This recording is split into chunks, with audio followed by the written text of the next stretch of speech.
There was a king who had 12 beautiful daughters. They slept in 12 beds, all in one room, and when they went to bed, the doors were shut and locked up. But every morning their shoes were found to be quite worn, though, as if they had been danced in all night, and yet no one could find out how it had happened or where they had been. Then the king made it known to all the land that if any person could discover the secret and find out where it was that the princesses danced in the night, he should have the one he liked best for his wife and should be king after his death. But whoever tried and did not succeed, after 3 days and nights, should be put to death. A king's son soon came. He was well entertained, and in the evening was taken to the chamber next to the one where the princesses lay in their 12 beds. There he was to sit and watch where they went to dance, and, in order that nothing might pass without his hearing it, the door of his chamber was left open. But the king's son soon fell asleep, and when he awoke in the morning, he found that the princesses had all been dancing, for the soles of their shoes were full of holes. The same thing happened the second and third night, so the king ordered his head to be cut off. After him came several others, but they all had the same luck and all lost their lives in the same manner. Now it chanced that an old soldier, who had been wounded in battle and could fight no longer, passed through the country where this king reigned, and as he was traveling through a wood, he met an old woman who asked him where he was going.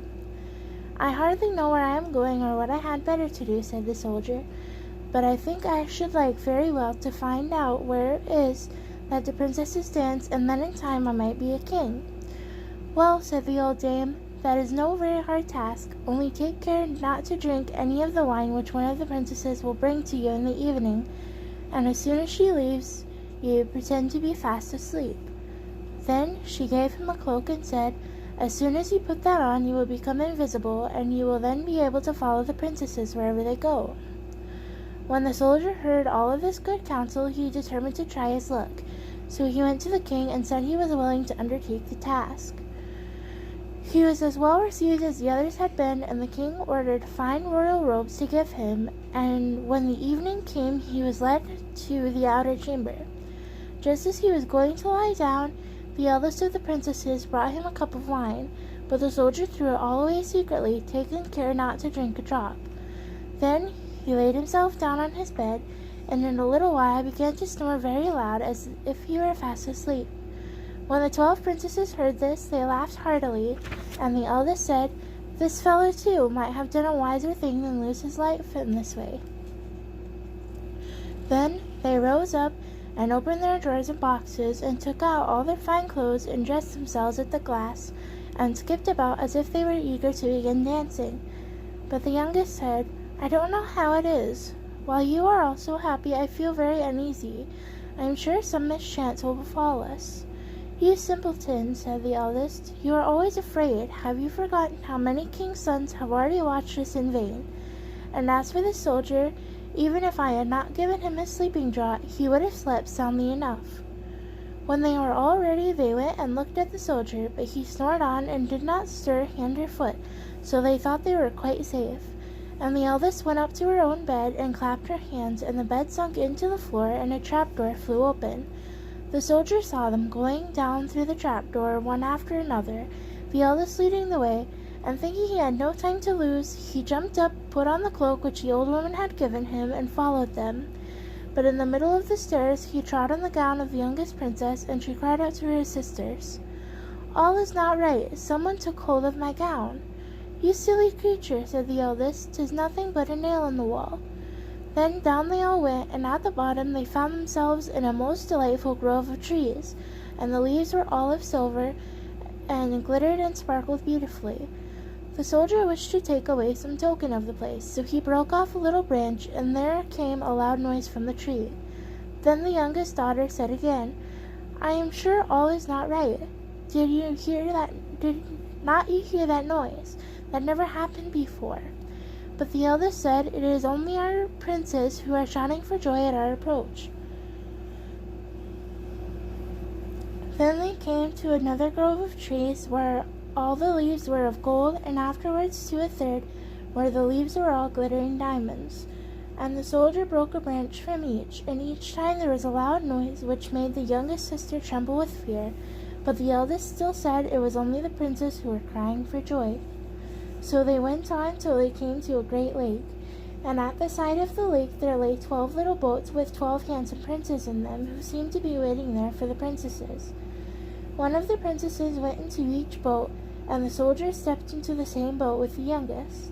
As they were rowing over the lake, the prince who was in the boat with the youngest princess and the soldier said, "I do not know why it is, but though I am rowing with all my might, we do not get on so fast as usual, and I am quite tired. The boat seems very heavy today."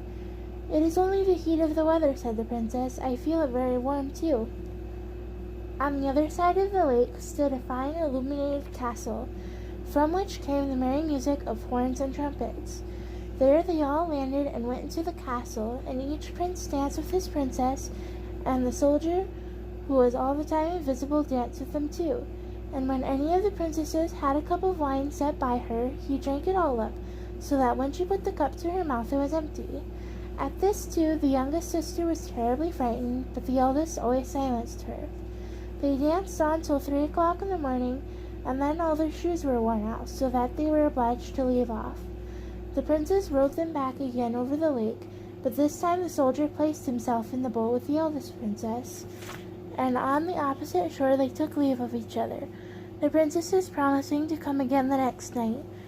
When they came to the stairs, the soldier ran on before the princesses and laid himself down, and as the 12 sisters slowly came up, very much tired, they heard him snoring in his bed. So they said, "Now all is quite safe." Then they undressed themselves, put away their fine clothes, pulled off their shoes, and went to bed. In the morning the soldier said nothing about what had happened, but determined to see more of this strange adventure, and went again the second and third night, and everything happened just as before. The princesses danced each time till their shoes were worn to pieces, and then returned home. However, on the third night, the soldier carried away one of the golden cups as a token of where he had been. As soon as the time came when he was to declare the secret, he was taken before the king with the 3 branches and the golden cup, and the 12 princesses stood listening behind the door to hear what he would say. And when the king asked him, "Where do my 12 daughters dance at night?" he answered, "With 12 princesses in a castle underground." And then he told the king all that had happened, and showed him the 3 branches and the golden cup which he had brought with him. Then the king called for the princesses, and asked them whether what the soldier had said was true. And when they saw that they were discovered, that it was of no use to deny what happened, they confessed it all. And when the king asked the soldier which of them he would choose for his wife, he answered, "I am not very young, so I will have the eldest."